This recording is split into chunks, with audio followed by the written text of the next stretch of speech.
NEET paper leak के तार अब बिहार और दिल्ली के बाद महाराष्ट्र से भी जुड़ गए हैं।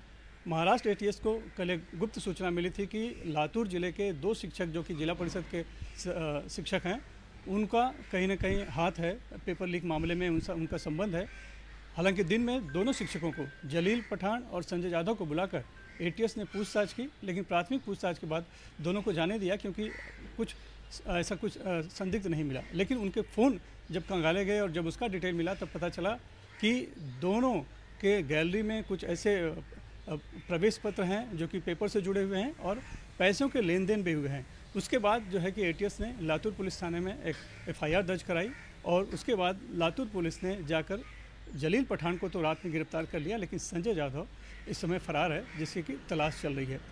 वहीं इस संबंध में जांच में और पता चला है कि इनके संपर्क में एक धाराशिव का इंडस्ट्रियल प्रशिक्षण का संस्था का एक सदस्य जो है कि इरन्ना नाम है जिसका, वो भी उनके संपर्क में था और इरन्ना का संपर्क जो है गंगाधर से था, जो कि दिल्ली का बताया जा रहा है। यानी कि इस लातूर पेपर लीक मामले का जो तार है, जो लोग पकड़े गए हैं, उनका तार अब सीधे सीधे दिल्ली से जुड़ता दिखाई पड़ रहा है। और इसमें ये भी जानकारी मिली है कि 1 जनवरी 2023 से 22 जून 2024 तक इन लोगों ने कई मीटिंगें की थी, लातूर में भी और कई जगहों पर लगातार इनसे मीटिंग होती रही, मुलाकात हो रही। इन्होंने कई ऐसे जो बच्चे जो परीक्षा दे रहे थे उनके जो प्रवेश पत्र थे उसका भी एक्सचेंज किया था।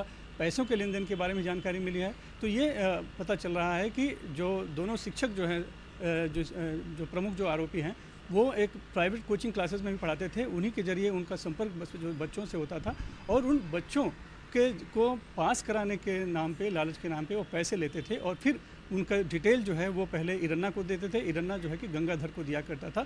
तो इस तरह की जानकारी मिली है, जिसके तहत अब जहाँ छानबीन की जा रही है। लेकिन बड़ी बात यह है कि प्राथमिक जानकारी में जब कुछ संदिग्ध नहीं मिलने पर एटीएस ने संजय जाधव और जलील पठान को छोड़ दिया था। तब जलील पठान तो घर पे ही रहा, लिहाजा उसकी गिरफ्तारी हो गई, लेकिन संजय जाधव फरार हो गया है और बाकी की जो जिनके नाम उभर कर आए हैं, इरन्ना का और गंगाधर का, उनकी भी अब तलाश चल रही है।